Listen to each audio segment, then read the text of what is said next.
¿Qué tal? Muy buenos días. ¿Cómo se encuentran todas y todos? Qué bueno que nos están acompañando el día de hoy. El día de hoy tenemos el agrado de tener la charla con el doctor Jorge Joel Reyes. Les pido un aplauso, por favor, para él, de bienvenida. Y Jorge nos va a venir a hablar de un tema de suma relevancia que están seguramente todas y todos ya viviendo en el aula, en los distintos espacios que habitan y que escuchan también, que es este tema de la inteligencia artificial y como cualquier herramienta, el uso es muy importante. Un uso ético que le estemos dando y que nos sea, digamos, bastante fructífero para nuestras labores. Entonces, para no ocupar demasiado esto, voy a pasar a leer el currículum del profesor. ¿Quién es profesor investigador titular C de tiempo completo de la UAM Xochimilco? Tiene un PhD, es doctor en Ciencias de la Computación en la Facultad de Ingeniería de la Universidad de Manchester, en Inglaterra. Realizó estudios de doctorado en Educación por la Universidad de Montreal, también un PhD.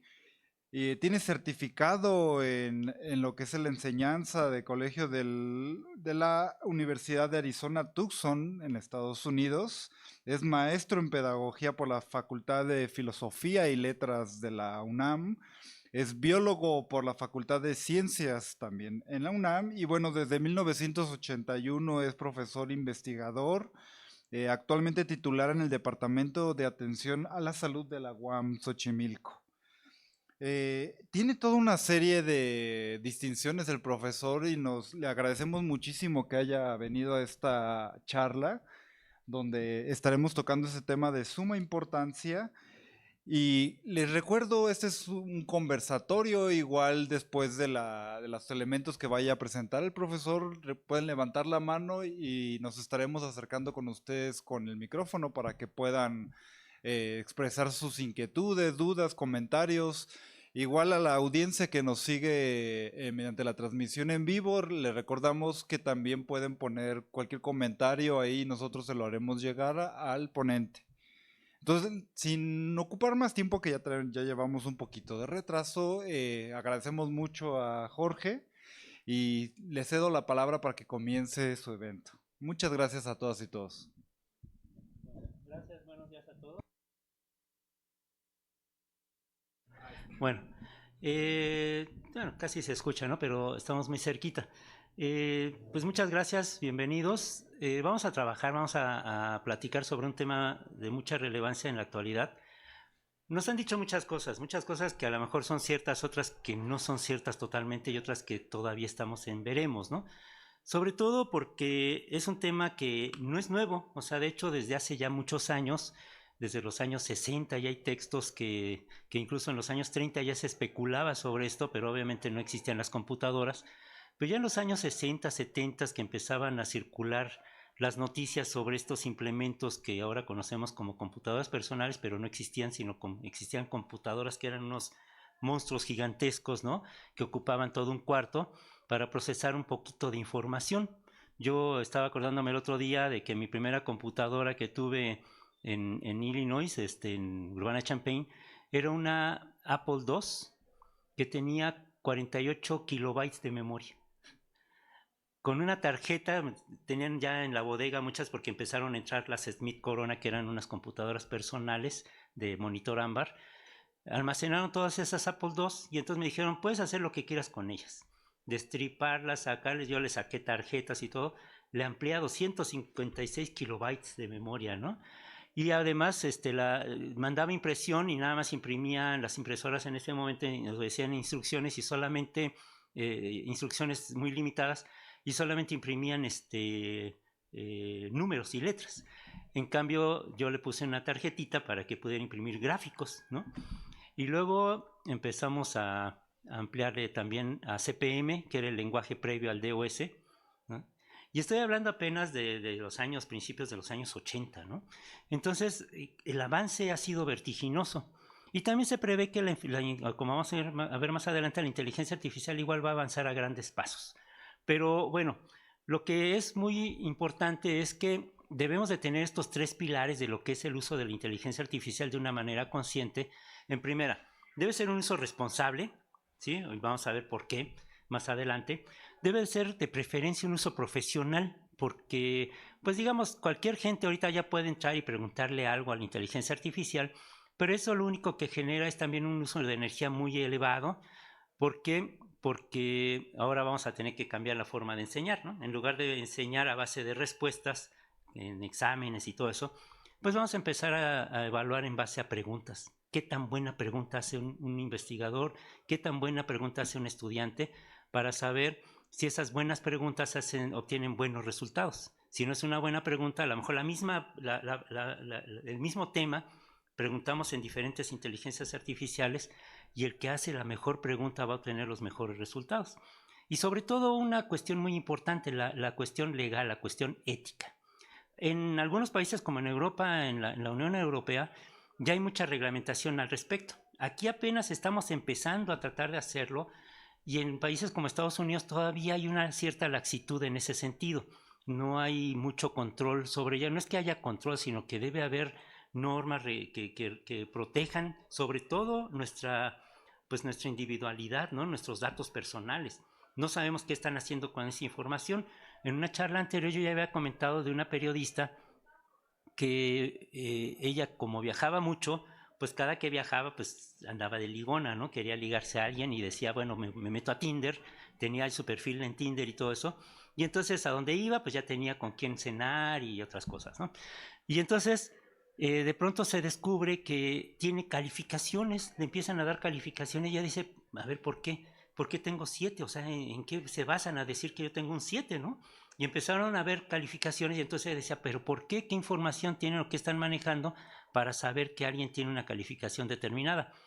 Cuando pide su información le dicen que no la pueden dar. Dice, pues ¿cómo que no? Es mi información, es lo que yo di como información. Y entonces después de mucho incluso fue a tribunales y en los tribunales ya ordenan a esta empresa a darle su información, la información que tienen de ella. Le mandan una USB y imprime lo de la USB, eran 800 páginas. ¿Por qué? Porque tenían todo lo que hacía ella en Facebook, lo que hacía en X, bueno, en lo que es ahora X, lo que era Twitter, ¿no? Tenían su información en todas las bases, en todas las bases, tenían su información personal, teléfonos, lugares donde había estado, qué comía, porque eso es lo que compartimos, ¿no? Qué comemos y en dónde comemos, ¿no? Y entonces ella se sorprende de ese bonche de cosas que tenían sobre ella. Y entonces dice, no, ¿saben qué? Borren toda mi información, les prohíbo que la usen. Y entonces fue otra lucha legal hasta que logró que borraran toda su información. Pero quiero decir que vamos haciéndole como Hansel y Gretel, ¿no? Vamos dejando moronitas en todos lados y después pedimos que nos digan dónde obtuviste esa información. Pues es que tú dejaste unas moronitas por ahí y ahí está público, tu correo, tu teléfono, dónde estuviste, qué hiciste, ¿no? Entonces, bueno, el uso ético, el uso legal también es muy importante. Estas reglamentaciones muchas veces no se toman en cuenta en unos países y tú cuando haces una consulta, en ciertos lugares te dice no hay información. ¿Por qué? Porque ya hay una restricción para dar, si tú estás manejando una base de datos de información personal, pues ese país ya restringe eso y no te permite obtener información de ello. Entonces, en otros lugares sí, y en otros lugares te dice, no podemos brindarte información porque está reglamentado. ¿Qué es lo que nos debemos de notar como diferencias con respecto al uso de la inteligencia artificial? Uno es usarla sin conocimiento de causa, ¿sí? Preguntando algo, o sea, nada más por preguntar. Y la otra es usarlo de forma profesional y entendiendo muy bien cómo funciona y para qué sirve cada una de esas funcionalidades. Esos son muy distintos. Es muy distinto preguntar, oye, ¿qué opinas sobre tal cosa? ¿Sí? O qué información hay sobre tal. Y otro muy diferente de manera consciente, profesional, digamos, con causa, hacemos uso de esta inteligencia artificial. Entonces hay que aprender a usarla bien. O sea, hay que tener buenas prácticas para saber utilizarla de manera eficiente. Si no, vamos a obtener información que a lo mejor no nos sirve, pero pensamos que nos va a servir. Entonces sí hay que hacer conciencia de eso. Todo el mundo está usando la inteligencia artificial, aunque no lo diga, ¿sí? Aunque no lo declare.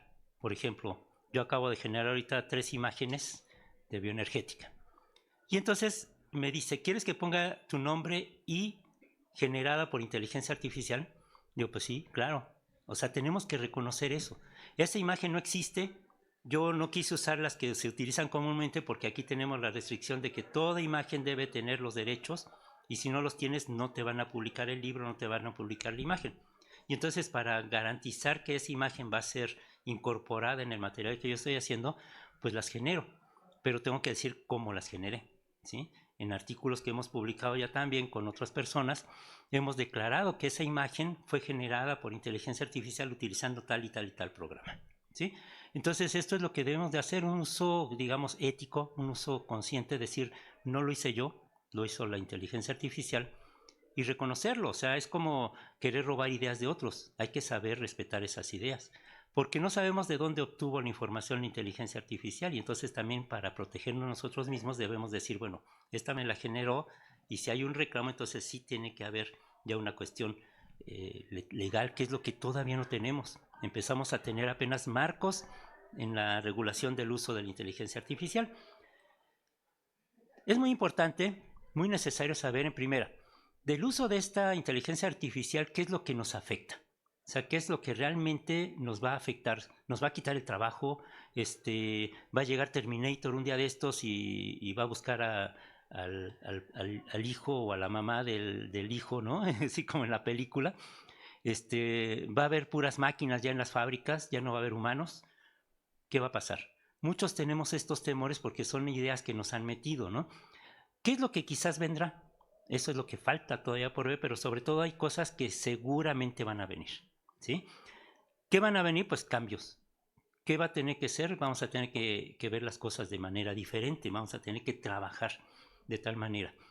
Hay una palabra que es muy importante, que es la singularidad. Muchos dicen, bueno, ¿qué es la singularidad? Singularidad, pues para algunos dicen que es cuando tú ya vas a poder tener un chip y que ese chip se lo vas a poder dejar a alguien para que quede grabado todo lo que tú haces. Ese es un tema de la singularidad. Pero hay otro tema de la singularidad, incluso ya en algunas universidades ya hay un programa formal donde van a estudiar toda la carrera sobre singularidad. ¿Por qué es tan importante este tema? ¿Cuándo va a ser o cuándo va a llegar esta singularidad? Técnicamente la singularidad es ese momento donde una máquina empieza a hacer las cosas de mejor manera que cualquier humano, ¿sí? Quiere decir que cuando una máquina sea más eficiente, más perfectamente haciendo las cosas, con cierto nivel de desarrollo tal, que no haya ningún humano que lo pueda hacer igual. Ahí es cuando vamos a llegar a la singularidad. Y muchos tenemos miedo de eso, ¿no? Tienen miedo de qué va a pasar cuando se alcance la singularidad y que ya no vayan a ser necesarios los médicos, ¿sí? O los abogados, o cualquier trabajador, ¿no? La contabilidad, la administración, ya la va a hacer la inteligencia artificial, ¿no? Entonces mucha gente tiene miedo de eso. ¿Por qué? Porque es lo que piensan, lo que nos han hecho creer que va a llegar. No, no va a llegar así. O sea, la singularidad tiene ciertos aspectos. Uno, primero, pues todos vamos a tener que estar al pendiente de cómo vamos a usar esta inteligencia artificial para efectivamente que no logre esa singularidad hacer las cosas mejor que yo, ¿sí? Va a haber cosas que va a ser muy rápido y muy fácil, muy bien, pero va a haber cosas que solamente yo las puedo hacer.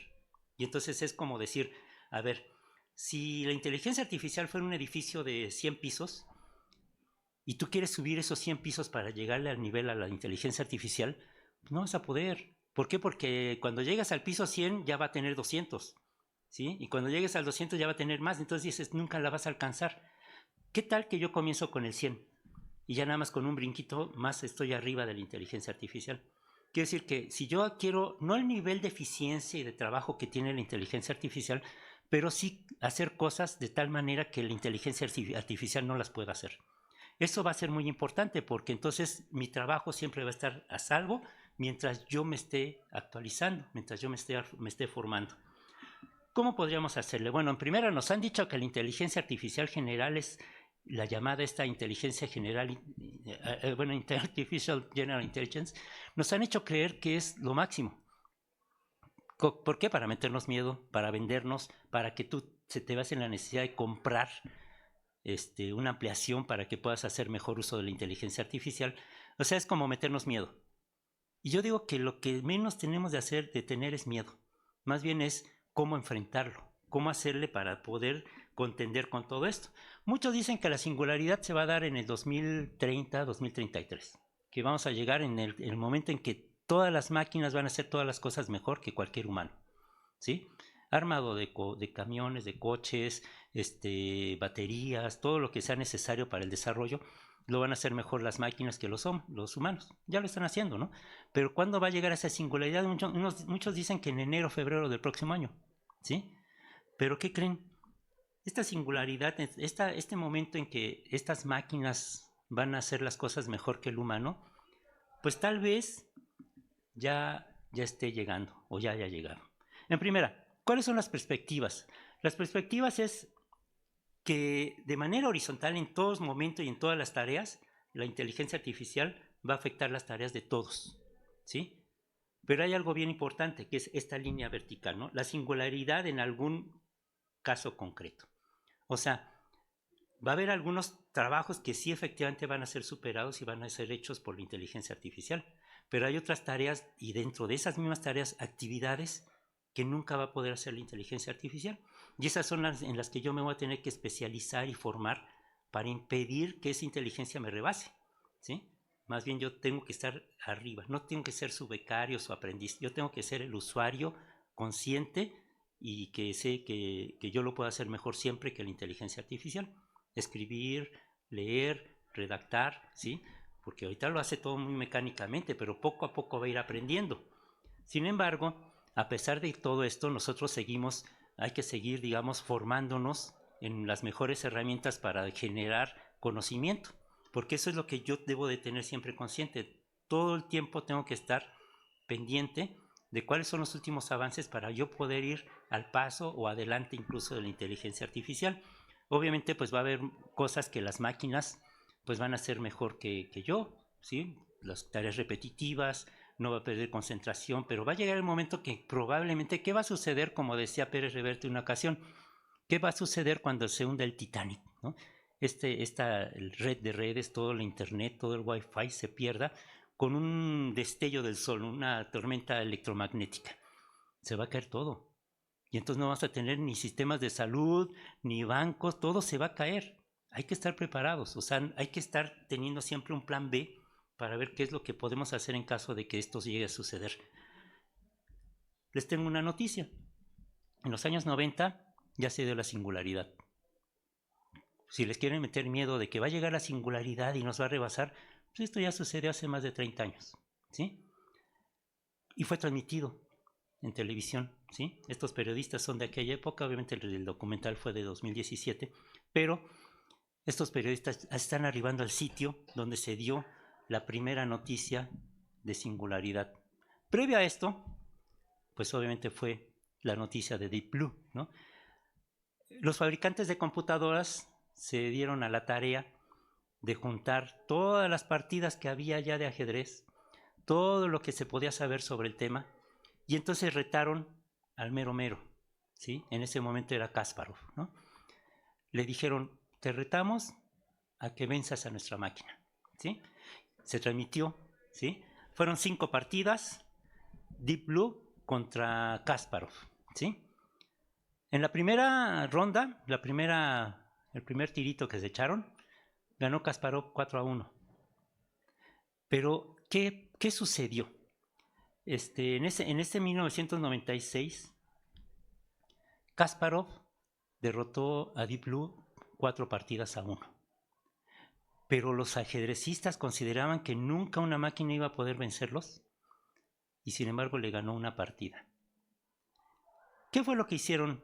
En primera, bueno, Kasparov después de esto, cuando le dijeron va a haber una revancha, se puso a estudiar y a repasar cuáles fueron las partidas donde ganó, la que perdió, qué fue lo que perdió, por qué perdió, todo eso. Se puso a analizarlo. Estos canijos de IBM lo que se pusieron fue, ya que aceptó el reto de la revancha, pues a ver lo inesperado. Había ganado una partida Deep Blue. Esa partida, ¿cómo fue que la ganó? Y entonces pues, se pusieron a hacer toda la tarea durante un año completo de repetir todos los movimientos, todo lo que hacían todos los grandes maestros, todo lo que habían hecho en la historia, ¿sí? Y al año siguiente se presentan y gana Deep Blue, ¿sí? Ganó 3.5 contra 2.5. Le ganó a Kasparov, ¿sí? ¿Qué sucedió? Bueno, aquí resulta que toda esta ingente información que pudieron manejar por medio de la computadora, obviamente ningún humano pudo haberla manejado. Por muy genial que haya sido Kasparov o cualquier otro ajedrecista, no le llegó nunca, no le va a llegar nunca al nivel. ¿Por qué? Resulta que los seres humanos, nosotros podemos, digamos que en este sentido, mejorar aproximadamente un 0.9%, 1%, podemos ser mejores, mejorar en 1% lo que hacíamos hace 30 años. O sea, los ajedrecistas actuales están apenas un 1% arriba de Kasparov. O sea, el que está ahorita es un hindú, creo, y otro, creo que noruego. Los dos genios que ahorita hay de ajedrez apenas han mejorado con respecto a Kasparov un 1%. ¿Cómo ha mejorado los equipos de nuestros equipos humanos? Pues 0.9, ¿no? 1%. ¿Cómo han mejorado los sistemas de cómputo jugando ajedrez? 500,000%. O sea, no vamos a poder ya. O sea, en ese momento fue la singularidad. En este momento ningún humano puede vencer a la mejor máquina de computación que juegue ajedrez. Ninguno. Ya ni lo intentan. Y es más, los de IBM hace 5 años dejaron de intentar mejorar su equipo porque dijeron, pues cuando lleguen a los 500,000%, pues a lo mejor nos preocupamos y vamos a mejorar nuestra computación, nuestro equipo, ¿no?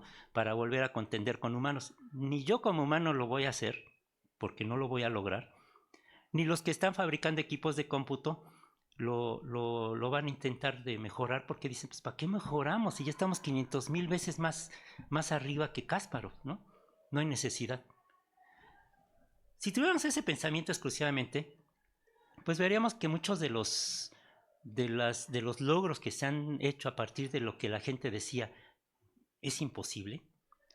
Yo me acuerdo en 1968, en la Olimpiada de México, se decía que la barrera de los 10 segundos en la velocidad de 100 metros nunca se iba a lograr superar.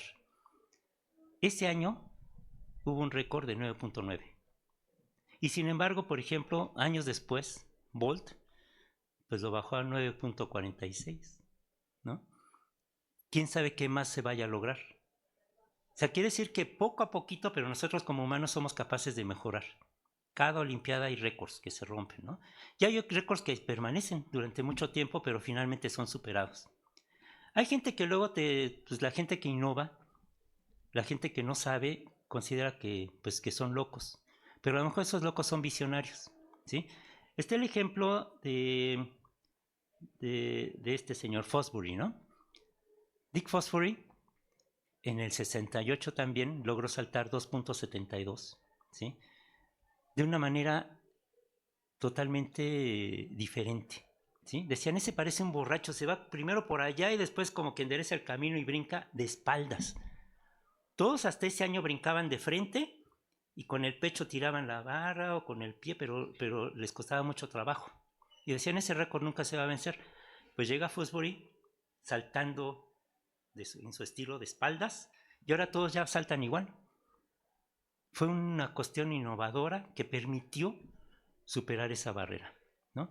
Y entonces ahora, pues quiere decir que somos capaces de hacer muchas cosas. Sin embargo, este tipo de saltos, pues raramente se llega a un salto en cuanto a las cuestiones humanas que llegue entre el 1 y el 10%, ¿sí? Las mejoras progresivas, por lo general, no rebasan el 0.1 o el 1%. Quiere decir que poquito a poquito, pero vamos avanzando, pero nunca le vamos a llegar al nivel de la tecnología de la computación. ¿Qué podemos hacer? Bueno, utilizarla para lo que nos cuesta mucho trabajo. Hay unas cantidades enormes de información. En este momento, hace poco nos invitaron al hospital del INP y la persona que habló antes de nosotros fue un biólogo de la Facultad de Ciencias que está especializado ya en analista de datos, ¿sí? Eso es a lo que se dedica y es un negocio millonario. Tú llegas, haz de cuenta, a un hospital. Hay pacientes que ya tienen 20 años tratándose una enfermedad, ¿no? ¿Dónde está esa información de hace 20 años de ese paciente? Pues está ahí en los bancos de datos. Ahí está toda la información. Alguna está manuscrita, ya ni siquiera se alcanzó a pasar a computadora. Otras ya están en las bases de datos, ahí está la información, ¿sí? Toda esa información ahí está. Pero, ¿quién la va a procesar? Pues, en primera, empatar todas las bases de datos en los diferentes lenguajes que ha habido, ¿sí? Un analista de datos a eso se dedica. Emparejar todos los sistemas y de ahí sacar información. ¿Qué quiere sacar? Pues cuántos se han muerto de tal cosa, cuántos se han enfermado tanto, cuánto han durado de enfermos de esta enfermedad, cuánto han venido, qué medicamentos se les ha dado, cómo ha ido cambiando la posología y todo eso, ¿sí? Bueno, entonces, esa cantidad enorme que tiene de información que tenemos, en este momento la inteligencia artificial está llegando más o menos a este nivel que está aquí marcado. No sé si aquí lo podemos... Aquí. A 101. ¿Sí? Aquí está. Más o menos a la cantidad de información que hay son miles de millones, billones de datos, ¿no? Está en ese nivel. Se calcula que para más o menos unos 2-3 años, el nivel de manejo de información va a llegar hasta estos 221. O sea, se va a duplicar. Quiere decir que el crecimiento de estas tecnologías es exponencial. Si es tan complicado, pues nosotros no vamos a poder superarlo. ¿Qué es lo que mejor que podemos hacer? A sacar jugo de toda esta información que puede manejar la inteligencia artificial y de ahí sacar la información que yo quiero, ¿sí? Y entonces ahí ya, ese nivel de especialidad, ese nivel es que yo tengo que manejarlo. Quiere decir que si yo soy matemático, físico, abogado, lo que sea, ¿sí? Puedo especializarme en tal nivel que el manejo de información que hace esta computadora yo le saque jugo. Vamos a poner a hacer todo este manejo de información a las computadoras, a la inteligencia artificial. Yo voy a extraer la información que quiero publicar, ¿sí? Y entonces hacer uso de eso. Es algo que yo puedo seleccionar, no manejar la información así todo, sino que yo quiero específicamente la información de este nivel. Y en ese nivel es donde yo puedo ubicarme. Y ahí es donde yo puedo prosperar. Es como si les dijera el cuento famoso del grano de arroz, ¿no? A un señor que salva un reino y entonces, ¿qué es lo que le pide al rey? Le dice, pues dame un grano de arroz, ¿sí? Sí, pero por cada casilla que hay, cada cuadrito que hay del ajedrez. En el siguiente me vas a poner 2, en el siguiente 4, en el siguiente 8 y así. El emperador dijo, pues te lo doy, mañana comenzamos, ¿no? Dejó pobre al reino. ¿Sí? Porque cuando llegaron a la casilla 64 era tal la cantidad que debía de darle el señor que no pudo. Lo llevó a la ruina. ¿Sí? Es como si yo te dijera, ¿qué prefieres? Que yo te dé durante un mes un centavo, ahorita te doy un centavo de dólar, ¿sí? Y ese te lo voy a duplicar de aquí hasta final de ese mes. ¿O prefieres $1.000.000? Pues va a haber gente que diga, no, pues yo me voy con el millón, ¿no? Ya hay gente que dice, no, yo quiero el centavito, mañana tengo 2, pasado 4 y así.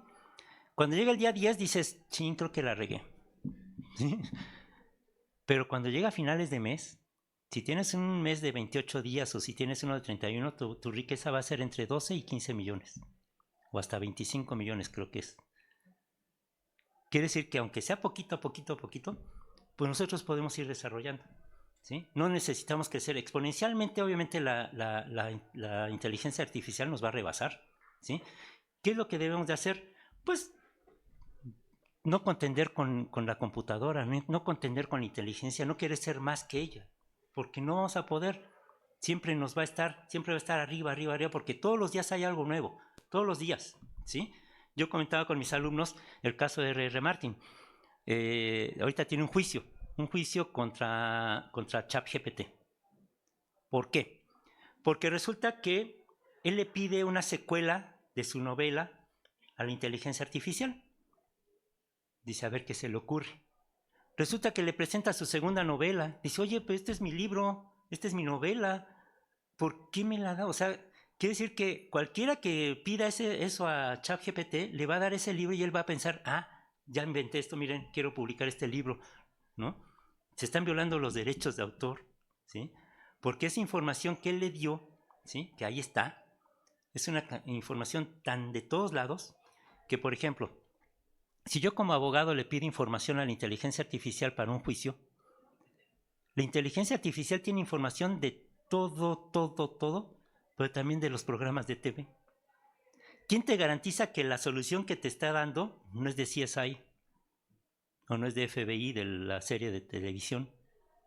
¿Cómo vas a saber? Si no eres abogado no vas a descubrir eso, vas a decir aquí está el contrato, aquí está la resolución y vas y defiendes a tu cliente y se descubre que eso no existe, que esa ley que dice ahí no existe. ¿De dónde sacaste eso? Ah, chin, no me di cuenta, es de Europa.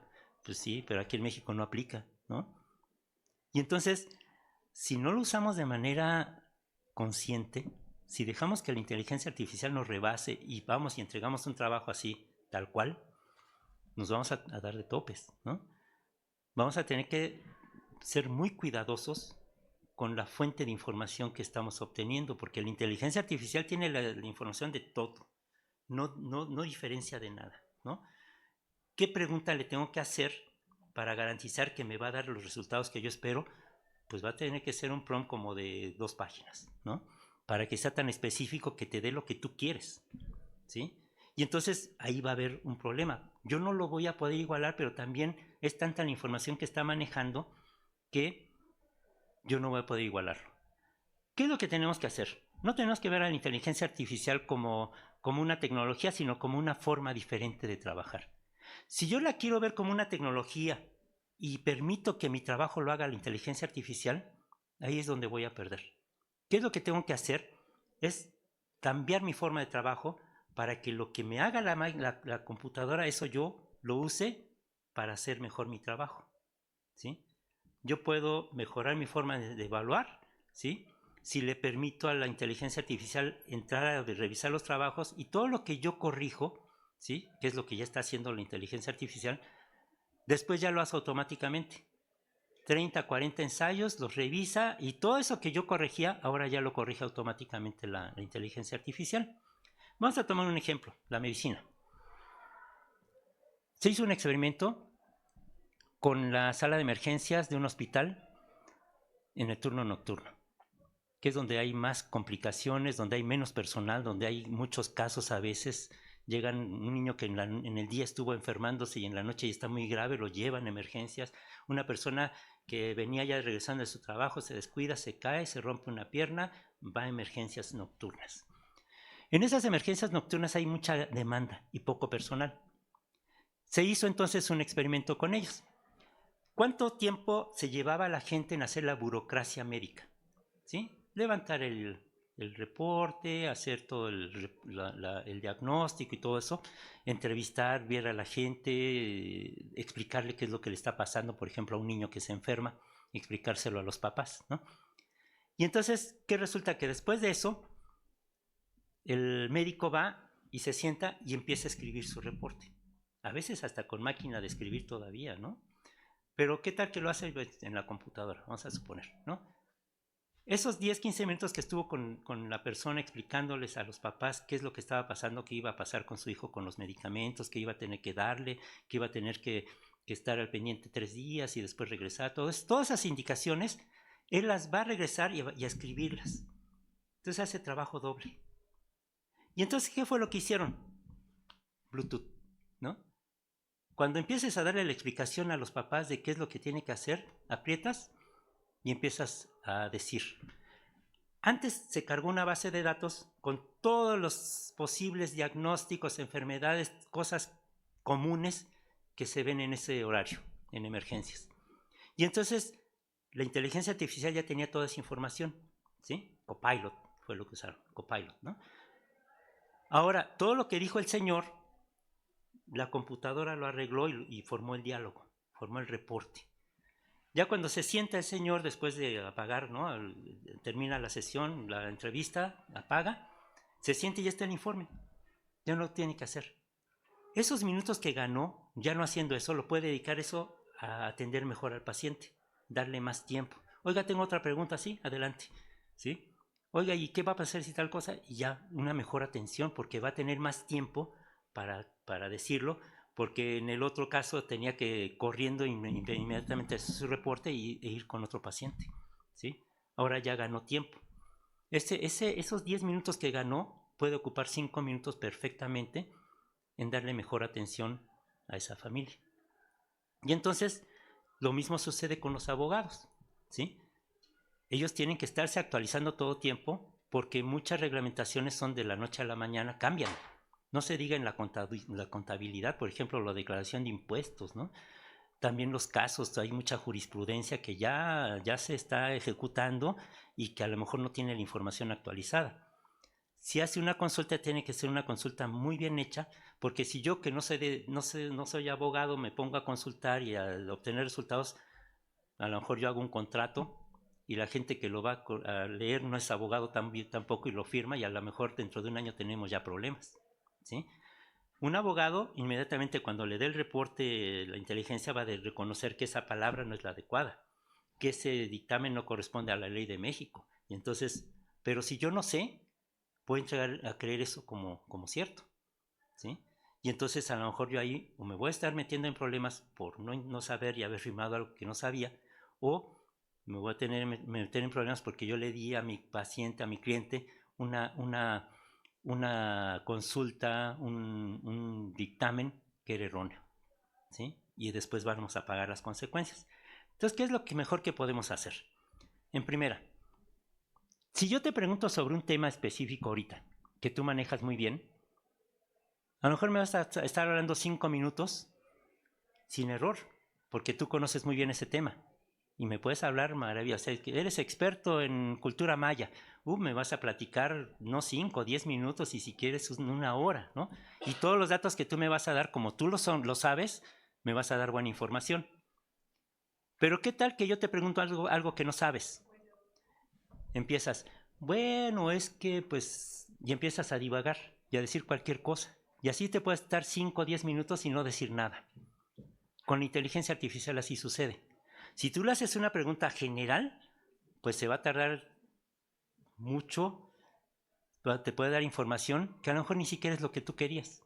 Descubres que pues esto no me sirve. Y por eso mucha gente se decepciona con el uso de la inteligencia artificial porque no le responde lo que él quería. Porque no le preguntó bien, ¿sí? Pero si tú como experto le dices, a ver, tú vas a ser experto en cultura maya y ahora me vas a responder, ¿qué quiere decir tal jeroglífico? Y le muestra la imagen, ¿sí? Como ya es cambiado hacia ser un experto, ¿no? Entonces, en ese sentido, a lo mejor sí me va a dar buenas respuestas.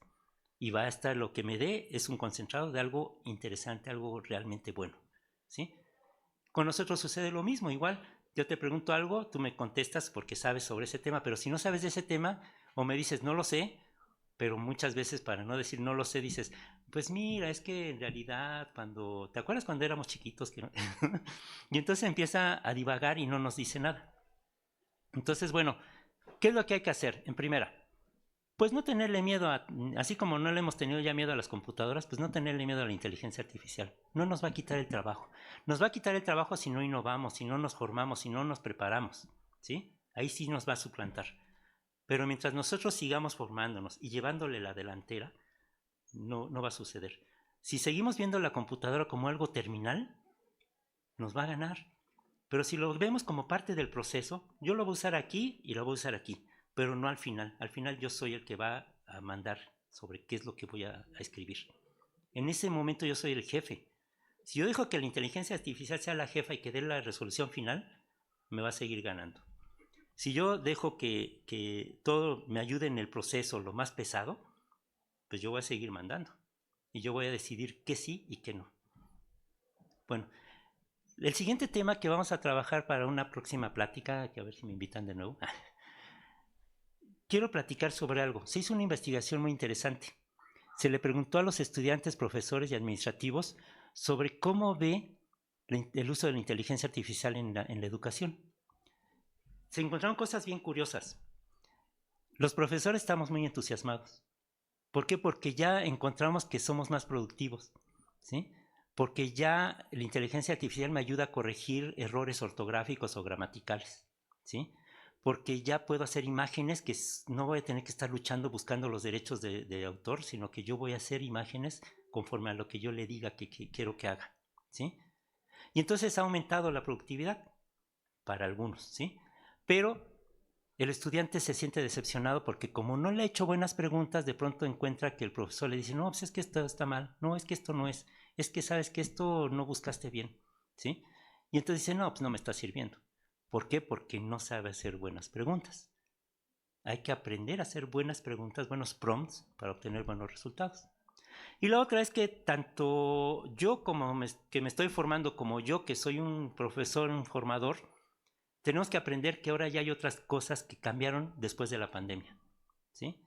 Antes tomabas mucho en cuenta las cuestiones de las habilidades técnicas, de uso de tecnología, de computadora, liderazgo también, ¿sí?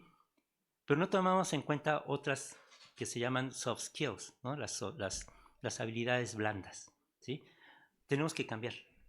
La forma de enseñar, la forma de aprender ahora, ustedes cuando sean profesionistas van a tener que tomar en cuenta esto, ¿sí? Estas habilidades blandas. La empatía, el liderazgo, la formación de equipos, el trabajo colaborativo. Todo esto que hemos estado enseñando aquí por 50 años a nuestros estudiantes, cobran vigencia en esta época y van a seguir cobrándola.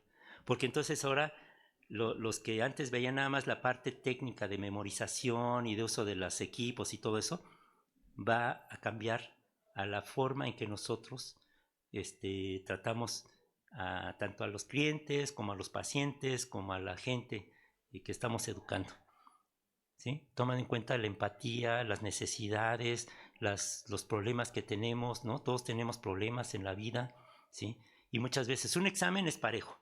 No toman en cuenta si vienes de 2 horas de tráfico en el embotellamiento, o si tienes problemas en tu casa, o si tienes problemas en tu trabajo. El examen es para todos. Y entonces hay gente que le va muy bien y hay gente que le va muy mal, aunque sepa sobre el tema. Entonces tenemos que empezar a cambiar la forma de enseñar también y la forma de aprender, ¿sí? Y entonces, bueno, todo esto es una invitación a que sí la usemos, pero lo usemos a nuestro favor y lo usemos bien. O sea, no tenerle miedo y que te va a quitar el trabajo y que va a haber mucho desempleo. No, va a cambiar la forma de trabajo, eso sí, va a cambiar el perfil de los trabajadores. Y entonces el trabajador que no es consciente de eso y no forma, no se sigue formando, no se sigue preparando, sí va a perder su trabajo. Los que no, los que sepamos hacer, digamos, las cosas y que aprendemos y que queremos seguir aprendiendo toda la vida, pues nos va a ir bien. No va a haber ningún Terminator, ¿no? Y bueno, pues muchas gracias. No sé si tengan alguna pregunta.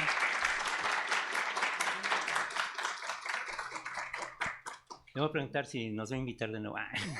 Si nos van a invitar. Claro, claro, claro, es un tema de suma importancia. ¿Tienen alguna duda? ¿Tienen un especialista acá? Me imagino que Pregunta. tal vez alguien de la audiencia está trabajando esos temas en sus investigaciones. ¿Quién quiere participar? Levante la mano. Igual le recuerdo a nuestra audiencia que nos acompaña en En línea. Facebook. También pueden hacer las preguntas por ese medio y se lo haremos llegar al profesor. Sí. ¿Qué piensas? Joel, ¿qué piensas sobre en qué momento esa singularidad va a llegar al encadenamiento de pensamientos, que es una parte intrínseca del ser humano, que no lo puede hacer la inteligencia artificial? Encadenar los pensamientos es algo que pues no lo va a poder hacer. No sé si va a haber un momento de la singularidad donde va a poder hacer eso. Y entonces ya hablamos de la sustitución ya práctica del ser humano, ¿no? Fíjate que hay un programa que se llama La Periferia, donde plantean precisamente estos implementos ápticos que le llaman ellos, donde una célula de ejército se conecta por medio de implementos que traen en el cuerpo y resulta que ahora trabajan colaborativamente como una sola persona. Y entonces responden a diferentes situaciones muy complicadas como si fuera un equipo, pero cada uno de ellos pensando igual. Y entonces esa es la parte que, como tú dices, la humanidad lo vamos a poder seguir haciendo, pero la inteligencia artificial va a requerir de estas conexiones que no puede tejer fácilmente como nosotros. Nosotros pensamos así como cuando vemos el micelio de los hongos, cómo se conecta y cómo va creciendo. Esa es nuestra forma de pensar. La inteligencia artificial es todo lineal y muy cuadrado. Entonces yo creo que esa es de las partes que nosotros tenemos que seguir sacando ventaja. El trabajo colaborativo va a ser mucho mejor siempre que el trabajo individual. Y la inteligencia artificial maneja esa información así muy, muy en bloques. Entonces nosotros, como tú dices, somos capaces de tejer redes. Y esas redes son redes de conocimiento y es lo que ahora están haciendo muchos investigadores. Se conectan con gente de todos lados del mundo, se reúnen al mismo tiempo por medio de Zoom y pueden llegar a formar equipos muy numerosos pero muy productivos. Y yo creo que es efectivamente esa singularidad, mientras nosotros sigamos trabajando de esta manera, la singularidad en ese sentido no va a llegar. Afortunadamente yo pienso, eso mientras sigamos pensando colaborativamente. ¿Sí? Muy, muy buena pregunta. ¿Alguien más?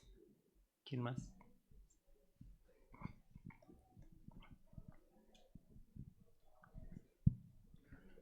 Profesor, soy Adrián Yel. Usted comentaba que ahora los docentes necesitan, en vez de ayudarnos a contestar preguntas, ayudarnos a formularlas.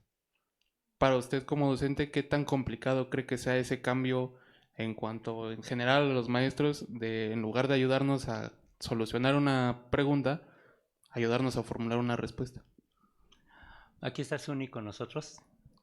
Suni es parte del equipo que ahora estamos dando cursos. Yo creo que eso es algo bien importante. O sea, yo ahorita, por ejemplo, ya no he dado cursos porque la gente como Suni, la gente joven que viene así empujando, está manejando mejor las cosas que yo, ¿no?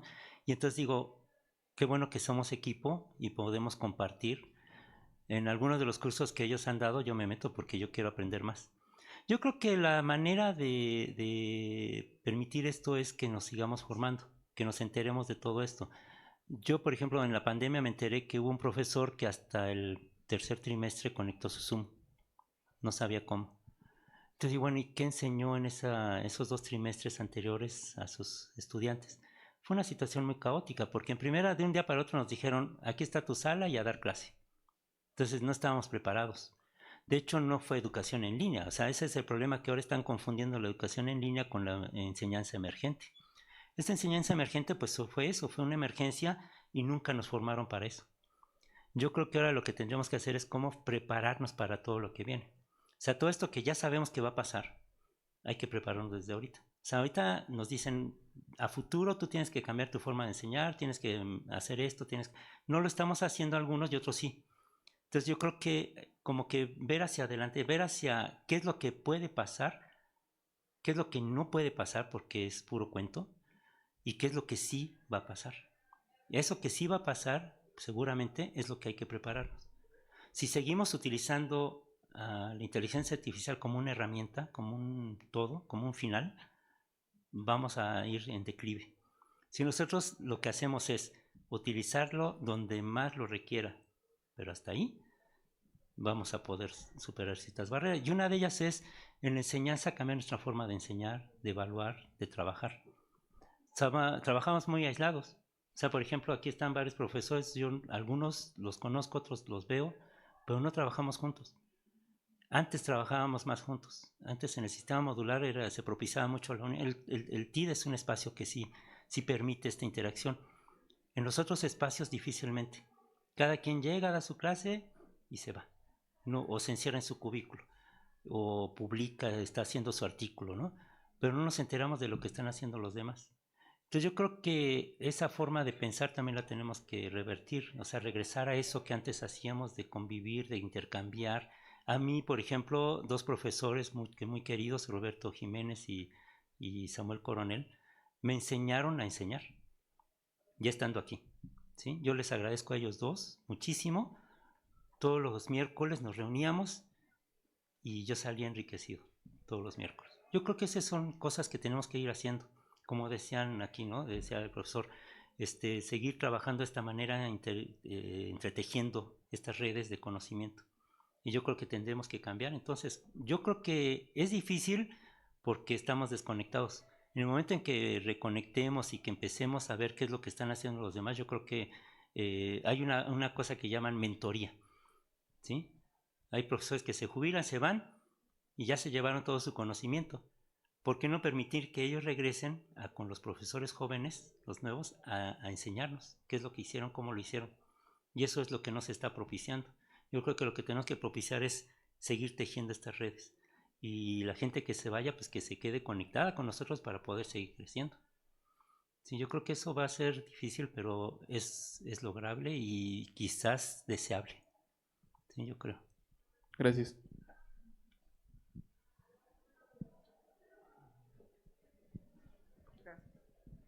Sí, a mí me llamó la atención cuando nos explicó el ejemplo de la persona que era biólogo y que se especializó finalmente para convertirse en un analista de datos. Ujú.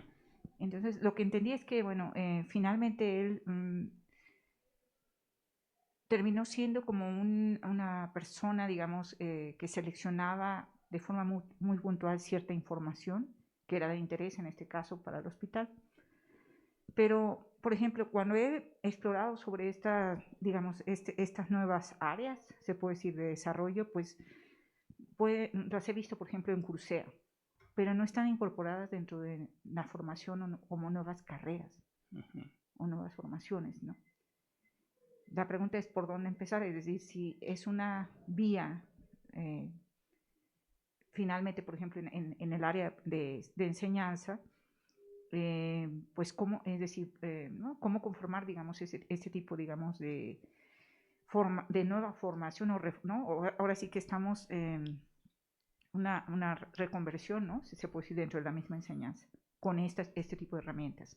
Entiendo, por ejemplo, lo que hablaba sobre esta, digamos, la misma naturaleza ¿no? del sistema modular y donde, ¿no? digamos, el trabajo en equipo, pero, digamos, cómo propiciar eso utilizando esta nueva tecnología. Hay algo muy importante que precisamente ahorita está la elección de director de sociales.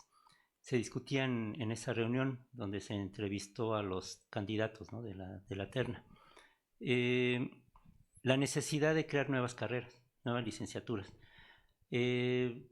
Cuando estuvo el rector, el doctor Peñalosa, se le planteó la idea de por qué no entrar a la enseñanza en línea. O sea, no es cualquier cosa, es años de formación, de preparación para tener enseñanza realmente en línea, buena enseñanza en línea. La maestría en sociedades sustentables es un buen ejemplo de cómo se hacen bien las cosas. Pero no se atendió. O sea, decíamos, ¿ves que no puedes seguir creando la carrera de administración así a secas? De economía. ¿Economía qué? Entonces, yo creo que lo que necesitamos es crear nuevas carreras. Sí, o sea, así como en Azcapotzalco ahorita se está tratando ya de impulsar una carrera en inteligencia artificial, yo creo que tenemos que empezar a innovar en ese sentido de cambiar, no cambiar el nombre de las carreras, porque pues no, o sea, sino que las carreras ya como existen, actualizarlas, no estar pensando en cada 15, 20 años actualizar los programas, sino tener, yo creo que en ese sentido la capacidad, ¿no? de retomar lo que ya se ha hecho y hacerlo, porque muchas veces los rediseños muchas veces llegan, el equipo nuevo que llega, pues ya no toma en cuenta lo anterior y vuelven a comenzar desde cero, y entonces por eso nunca avanzamos. Yo creo que en ese sentido lo que tendríamos que ir pensando en nuevas carreras, en nuevas necesidades que hay obviamente. Nosotros tenemos aquí carreras que no se enseñan en otro lugar, planeación territorial, ciencias políticas, ¿no? ¿Cómo se llama? Gestión y políticas sociales, ¿no? Que son carreras nuevas, no hay en otro lugar. Esto tenemos que seguir, o sea, tenemos que seguir propiciando. Si queremos seguir diciendo que somos una universidad que innova, que somos creadores de de nuevos profesionistas, yo creo que sí tenemos que ir actualizando adecuadamente los programas, que es lo que tenemos ahorita aprobado, pero ir ya pensando en paralelo en nuevas carreras, ¿sí? No solamente paliarlo con posgrados, porque es lo que hemos ido aumentando, los posgrados, sino desde la misma carrera ya cambiar los perfiles de acuerdo a las nuevas necesidades. Y van a seguir surgiendo y hay que entonces estar en pendiente de esas nuevas necesidades que hay. Este es uno de ellos, el analista de información, ¿Dónde lo vamos a poder formar? ¿Cómo lo vamos a poder formar? Ahorita es un gran negocio, o sea, son gente que se está haciendo millonaria porque llega, le das la información y ellos ya te dicen, aquí ya puedes pedir lo que quieras, pero está muy caro ese servicio. ¿Cómo hacerle para que tengamos más gente que lo haga para que ese servicio pues baje y se ponga al alcance de la población? Yo creo que eso es lo que tenemos que hacer, pensar en nuevas carreras. No nada más en sociales, en biológicas y en todos lados. Yo creo que esa es la idea, pero falta que prenda. ¿Sí? Las autoridades luego no son muy retardatarias, o sea, en ese sentido. Sí, doctor. Gracias. A mí me preocupa lo que implica eso para el país y la crisis ambiental. Anunciaron ayer que van a instalar un centro de inteligencia artificial, bueno, un centro de cómputo de $1,000 millones en Monterrey. La implicación de eso en términos de uso de agua y electricidad en una zona donde hay apagones y hay escasez de agua para la población es enorme. Debemos estar al margen de este problema. No, evidentemente no. O sea, yo creo que por eso es que también en todos los rediseños y modificaciones que se están haciendo en este momento se nos pide que consideremos tanto la cuestión de género como la cuestión de sustentabilidad. O sea, yo creo que es un tema importantísimo. O sea, no podemos seguir ignorando esto, porque efectivamente el uso de la tecnología, igual que otras tantas industrias, requieren cantidades ingentes de agua. ¿Sí? Y que es en lo que se piensa inmediatamente en beneficiar a esos inversionistas y dejar de lado a la población. O sea, yo creo que ahí sí no podemos seguir con ese pensamiento y lamentablemente se ha seguido propiciando. ¿Sí?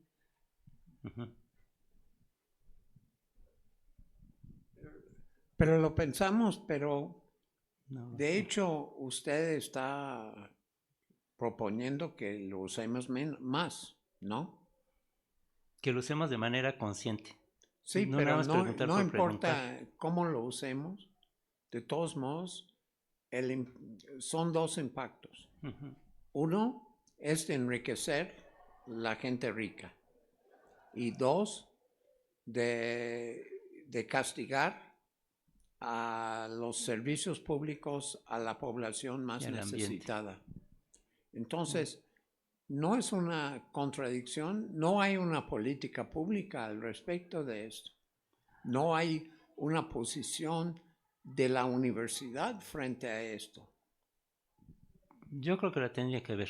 O sea, de momento yo lo que digo, bueno, es una cosa es que propongas y que intentes hacerlo y otra que realmente se pueda cumplir.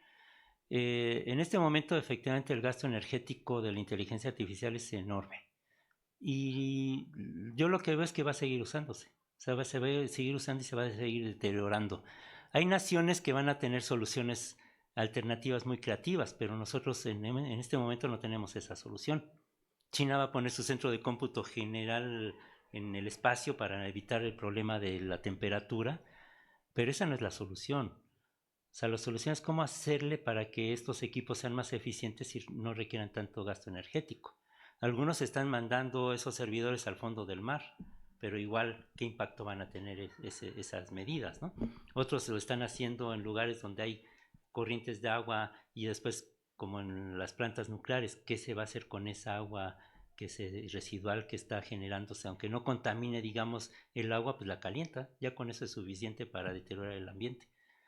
Yo creo, no podemos en primera cerrarnos, o sea, no podemos decir, no la voy a usar porque quiero proteger el ambiente, pues porque todo el mundo la está usando. O sea, yo creo que ahí tendríamos que más bien generar una conciencia colectiva y hacerle a los gobiernos llegar estas regulaciones, tanto en el uso como en las buenas prácticas sobre todo, y cómo, pues digamos, hacer esto compatible con el ambiente. Es una tarea muy, muy complicada, pero ¿qué podemos hacer como institución? ¿Manifestarnos?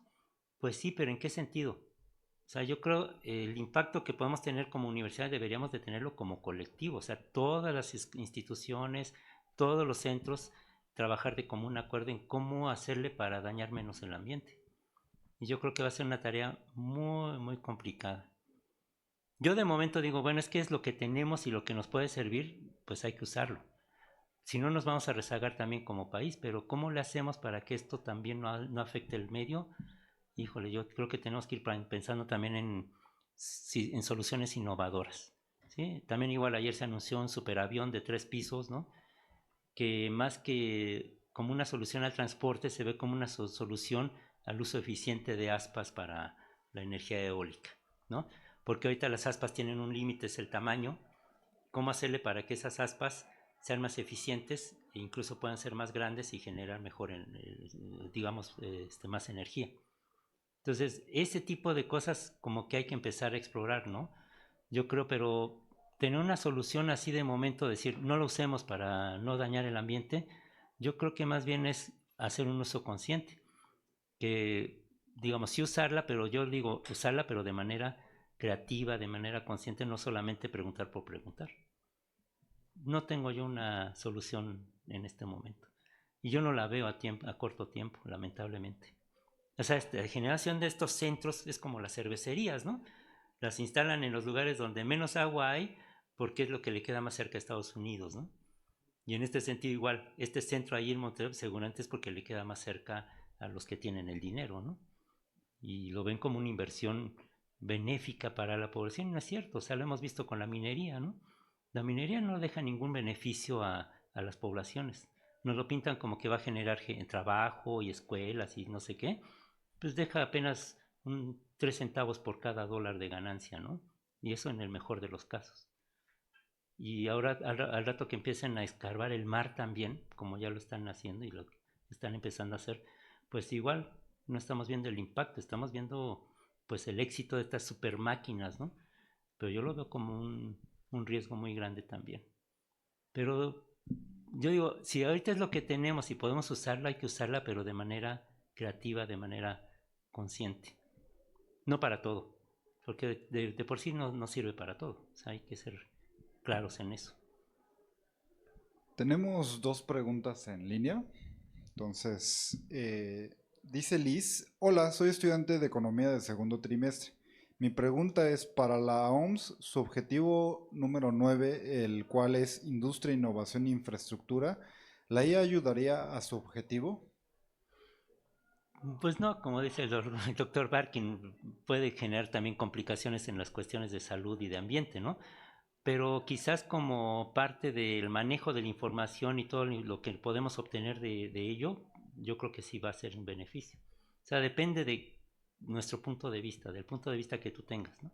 Yo creo que va a resolver quizás sí muchos de los problemas que hay con respecto al diagnóstico y a la detección temprana de ciertas enfermedades, pero yo creo que sí tenemos que andar como con pies de plomo, ¿no? Para saber que sí y que no.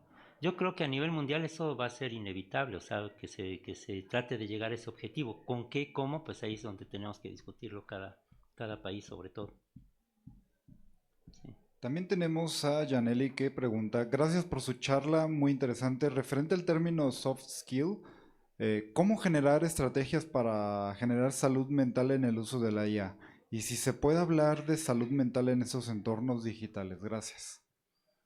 Pues lo que se ha demostrado es que el uso intensivo de este tipo de implementos pues genera también muchos problemas, ¿no? De tensión, de ansiedad y todo. Entonces yo creo que tendremos que ir viendo también esta dimensión, ¿no? La dimensión de salud, cómo daña, ¿no? Daña al individuo, daña a la sociedad y todo eso, que es lo que no hemos analizado totalmente, ¿no?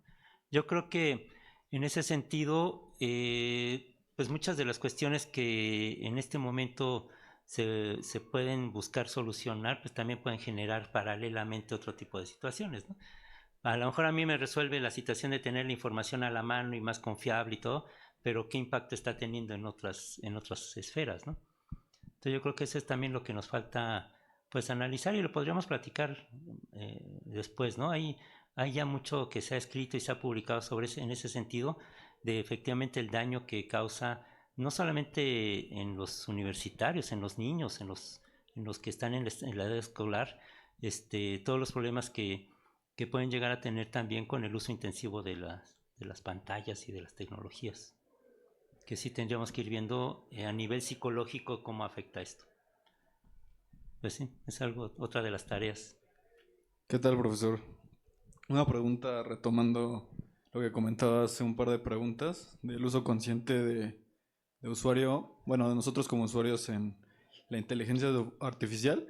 Más que nada sería saber qué opinas sobre, por ejemplo, la nueva propuesta de OpenAI de empezar a implementar como contenido sexual en ChatGPT con obvios motivos pues para generar más más rendimientos como empresa, ¿no? Entonces, al revés de lo que está comentando de que sea consciente, más bien los empresarios que están controlando esta tecnología, pues están abriéndole a diferentes campos con tal de ser más rentables, ¿no?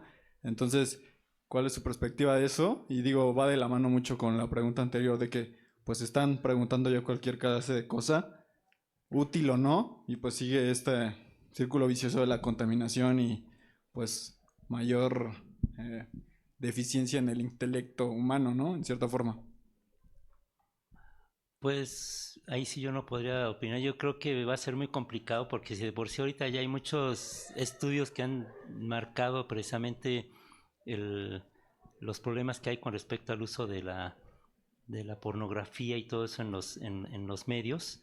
Si esto, yo no tenía noticia de eso, pues yo creo que va a generar una serie de complicaciones. No le veo, digamos, otro fin más que el comercial. O sea, no creo que tenga una finalidad de mejorar la educación sexual de los adolescentes. Yo creo que, o de los adultos, yo creo que al contrario va a generar una serie de conflictos mayores. No, necesitaría yo analizar más bien eso, porque yo no sabía eso, pero me parece muy, muy delicado. Una cuestión meramente mercantil, evidentemente. Sí. Bueno, para mí hay un extrañamiento que no veo la sala completamente llena, ¿no? Para mi grupo fue obligatorio venir, no están todos, pero fue obligatorio venir a esta plática, porque yo estaba buscando precisamente un espacio, un intervalo, tal vez no trabajado por mí, sino por alguien más. En este caso, la conferencia de Joel nos quedó al centavo en términos de hacer uso de la IA en la parte de la investigación. Ahorita mis alumnos ya tienen los temas de investigación, ya trabajaron con las bases de datos, sacaron artículos, ya tienen todo un esquema de información propia y ahora sí, en este momento, pueden hacer uso de la IA, enseñándoles los prompts, qué tipo de prompts podemos utilizar en cada uno de los temas, ¿verdad? Que les permita todavía hacer uso más eficiente del tema de investigación que están trabajando, ¿sí? Y estamos hablando de la aplicación propiamente en TID, ¿sí? Que incluso no se lleva en otros niveles de la universidad, en ese contexto, ¿no? ¿Sí?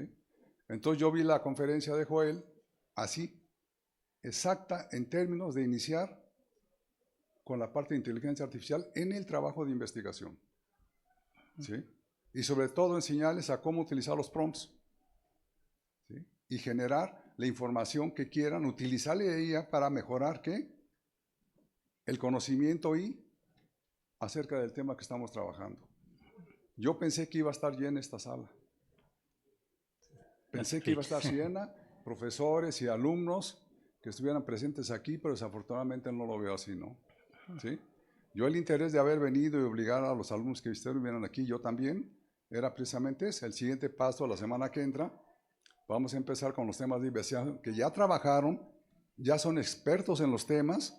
Ahora sí podemos hacer uso de ¿qué? De IA, pero no antes. ¿Sí? Muchas gracias por tu opinión. Yo creo que tendríamos que hacer algo, ¿no? El próximo año, ahorita ya no se puede porque el próximo trimestre no hay tronco interdivisional, pero a lo mejor sí desde un principio plantear esto. O sea, esto, por ejemplo, pues apenas ayer se avisó. Yo sí sabía, pero no tenía claro si se iba a hacer o no se iba a hacer y me mandaron el banner ayer. Pero yo creo que tendríamos que pensar, invitar precisamente a panelistas, a gente que piense diferente, que nos plantee el uso bueno, el uso malo, lo que no debemos de hacer, lo que no hay que repetir, las experiencias buenas y malas. Va a haber un panel, la presentación del libro de Walter Beller, el próximo 25 de noviembre. Me parece que es de 10 a 12 o de 12 a 2, no tengo claro. El 25 en uno de los auditores allá del edificio central. Entonces igual podríamos ahí continuar esta charla, porque ahí va a haber, vamos a hacer creo que 4 o 5 personas, más 3 proyectos de investigación que se van a presentar. Entonces yo creo que ahí podríamos ir todavía pues a tratar de enriquecer esta discusión. Me parece muy interesante que podríamos seguir con el hilito y en lo que se viene el próximo, dentro de 2 trimestres vernos, pero ya vernos de manera a lo mejor programada, ¿sí? Con diferentes aspectos, temas que como dices, a lo mejor una sesión donde hagamos buenos prompts, otra sesión donde digamos qué potencialidad tiene, qué es lo que no hay que hacer y eso yo creo que sí tendríamos que hacer una especie de programa. Pues muchas gracias. Muchas gracias. Bueno. Tenemos una pregunta más. Sí, una más. ¿Sí? Adelante. Bueno, en realidad serían 2 preguntas. ¿Usted recomienda entrar a la nueva escuela de inteligencia artificial que puso el gobierno para implementación en carreras? Pues, híjole, es que faltaría ver quiénes son los especialistas que van a impartir la carrera. O sea, si son gente que en algunos casos se estaban enseñando a lo mejor cuestiones de computación y de pronto les dicen ahora vas a enseñar esto, o si son gente realmente que tenga cómo fue elaborado el programa, con base en qué, o sea, cuáles son los contenidos. Yo necesitaría pues como que verlo, ¿no? Para saber. De momento yo te puedo decir que es una buena idea, pero yo no sé si dé como para ¿es una carrera, una licenciatura? ¿O va a ser cursos nada más? Solamente un curso. Cursos. Pues a lo mejor como cursos precisamente a lo mejor dar este tipo de temas, ¿no? Que son muy importantes para propiciar buenas prácticas. Si es nada más usarla para usarla y que entrarle como sea, pues no. O sea, yo creo que ahí se tendría que ver el programa, cómo está estructurado, cómo lo estructuraron, quiénes son los que imparten y todo eso para saber. Tenemos muy buenos especialistas, pero habría que ver si ellos están sumados a este proyecto. La SOMESE tiene una gran cantidad de gente que está trabajando esto desde hace 30, 40 años, ¿no? De hecho, 40 años de SOMESE ya tiene. Bueno. Y la otra sería, ¿qué opina usted sobre el impacto cognitivo en las nuevas generaciones por el mal uso de la inteligencia artificial?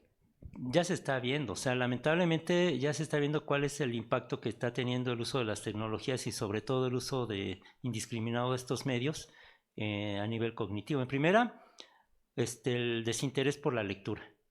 Yo creo que es lo que más se ha dañado, porque entonces ya la gente dice, ¿para qué leo si me puedo dar el resumen la inteligencia artificial, ¿no? La escritura misma, ¿no? O sea, ya se ha establecido la conexión que hay entre escuchar, estar viendo y garabatear y escribir, ¿sí? Y ese beneficio cognitivo ya se perdió porque ahora ya la gente toma fotos, ya no tomas notas, ¿sí? Yo veo alumnos que ya ni siquiera cuadernos traen. O sea, pues, ¿para qué si puedo tomarle la foto a la presentación? O sea, yo creo que hemos estado perdiendo ya ciertas habilidades que eran muy necesarias, son muy importantes. Es como cuando al niño lo enseñas a andar en una andadera y después lo quieres que camine bien, pues no, porque en la andadera anduvo de una manera y por eso ya se propicia que no se usen andaderas, ¿no? Y en este sentido yo creo que tendríamos que ver que las pantallas no se usen hasta cierta edad. Hay gente que dice hasta los 14 años, ¿sí? Y yo creo que sí. Pero lamentablemente, pues muchas veces para que esté entretenido el niño, pues le dejas ahí el celular para que deje de hacer ruido, ¿no? Niño de 6, 7 años y empieza ahí. Y lo hemos visto, como hay bebés que ya, en lugar de que le das una revista, en lugar de ojear, quiere pasarle con el dedito, ¿no? O sea, esas habilidades cognitivas las hemos estado ya perdiendo desde que se empezaron a usar los implementos. Yo creo que habría que ver cómo hacerle para que la gente tome conciencia de que efectivamente se está dañando el desarrollo cognitivo de la población en general. Sí causa daño. Bueno, les agradecemos muchísimo a todas y todas su participación y como pueden ver el tema es sumamente complejo, lo que es seguro es que hay múltiples impactos no siempre positivos en todos los campos. En la parte ecológica hay implicaciones muy fuertes, como bien comentaban ustedes, la parte de la distribución de la riqueza, las igualdades, pero también la parte pedagógicas y cognitivas, como la última pregunta. Es un tema que va a requerir como tal aproximarnos con esto que se busca mucho implementar o hacer, o que ustedes reflexionen con el pensamiento crítico. Igual valorar las cosas que nos dice Jorge Joel, igual toda esa cuestión del uso consciente de ese tipo de nuevas tecnologías. Agradecemos muchísimo su participación y claro, Jorge Joel, este es un tema que se puede seguir discutiendo desde muchas aristas y nos encantaría tener otro espacio para poder contar contigo. Sí, claro que sí. Entonces les agradecemos muchísimo a todas y todos y estén al tanto de nuestras redes sociales para siguientes eventos. Ahora sí, les pido un aplauso, por favor. Gracias. Ok, Gracias, hasta luego. gracias.